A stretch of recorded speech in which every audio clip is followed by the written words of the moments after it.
Hi. JNTU నుంచి BTech వాళ్ళకి notification వచ్చిందమ్మా. సో, ఈ నోటిఫికేషన్ వచ్చేసరికి సెకండ్ ఇయర్‌లో ఫస్ట్ సెమిస్టర్‌కి ఎవరైతే R23 రెగ్యులేషన్ ఉన్నారో వాళ్ళు రెగ్యులర్ ఎగ్జామ్స్‌కి notification. And next R20, R19, R16 రెగ్యులేషన్స్‌లో సప్లిమెంటరీ ఎగ్జామ్స్‌కి. సో, ఫీజ్ వచ్చేసరికి వితౌట్ లేట్ ఫీజ్ వచ్చేసరికి అక్టోబర్ 24థ్ last date.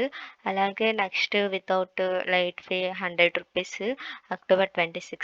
Without late fees 1000 is October 28 last date. So, next second ఇయర్‌లో సెకండ్ సెమిస్టర్‌కి R20 రెగ్యులేషన్‌కి సప్లిమెంటరీ ఎగ్జామ్స్.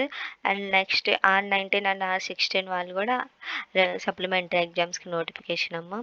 సో, నెక్స్ట్ వచ్చేసరికి third ఇయర్‌లో ఫస్ట్ సెమిస్టర్‌కి R20 రెగ్యులేషన్ ఎవరైతే ఉన్నారో వాళ్ళు regular and supplementary exams notification. And next third ఇయర్‌లో ఫస్ట్ సెమిస్టర్‌కి R19 అండ్ R16 రెగ్యులేషన్ వాళ్ళు సప్లిమెంటరీ ఎగ్జామ్స్‌కి అమ్మ. నెక్స్ట్ వచ్చేసరికి థర్డ్ ఇయర్‌లో సెకండ్ సెమిస్టర్‌కి R20 regulation and R19, R16 ఎవరైతే ఉన్నారో వాళ్ళు సప్లిమెంటరీ ఎగ్జామ్స్‌కి ఈ నోటిఫికేషన్ అమ్మ. సో, ఒకసారి without late fees and with late fees and subject fee వచ్చేసరికి 2 సబ్జెక్ట్స్ ఫీజ్ వచ్చేసరికి ఒకసారి ఇన్‌స్ట్రక్షన్స్ అన్నీ క్రాస్ చెక్ చేసుకోండమ్మా. Thank you.